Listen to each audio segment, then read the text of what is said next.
Mga master, ito po nakikita ninyo ay reply po ito ng Pag-ibig Fund sa pamamagitan po ng kanila pong official Facebook page. Doon po sa tanong na kung nakapag-avail na ng optional withdrawal 10th year o kaya ay 15th year na optional withdrawal,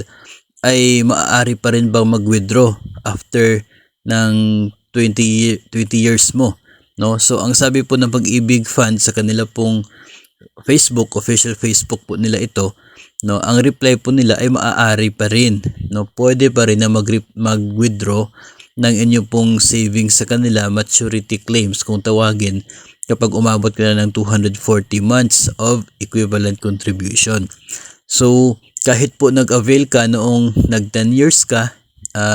until 2019, o kaya naka-avail ka noong nag 15 years ka simula po 2020, kasi starting 2020 hindi na available yung 10 years na optional withdrawal,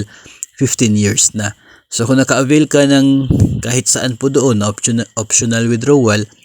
ay pwede pa rin na makapag-process ng maturity ninyo kapag umabot na ng 240 yung total contribution mo from the start na naging miyembro ka ng Pag-ibig Fund. So may mga instances kasi na natatanggap tayong mensahe na sa kanila raw ay sinasabi ng Pag-ibig Office na hindi na pwede, pero kung ganito po, no, yung sagot ng kanila pong official Facebook page sa mga admins po nila, and also maging doon po sa circular ng Pag-ibig Fund, no, yung kanila pong circular number 440 regarding the optional withdrawal, ang sinasabi po doon na once lamang ang optional withdrawal at pwedeng mag-withdraw again kapag nangyari po, no, yung any conditions para sa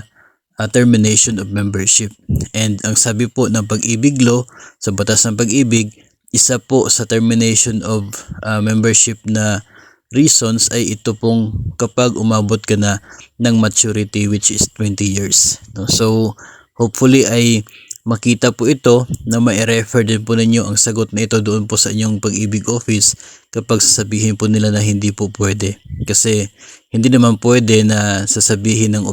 isang opisina na pwede tapos sasabihin naman ng iba na hindi. Dapat po uniform yung guidelines ng Pag-ibig Fund tungkol po dyan, and maybe may isa po sa kanila na nagkakamali. Pero kung atin pong babasahin, yung batas po ng Pag-ibig Fund ay pinapayagan ang pag-withdraw during the inyo pong maturity, which is kapag nag 20 years na po ng contribution.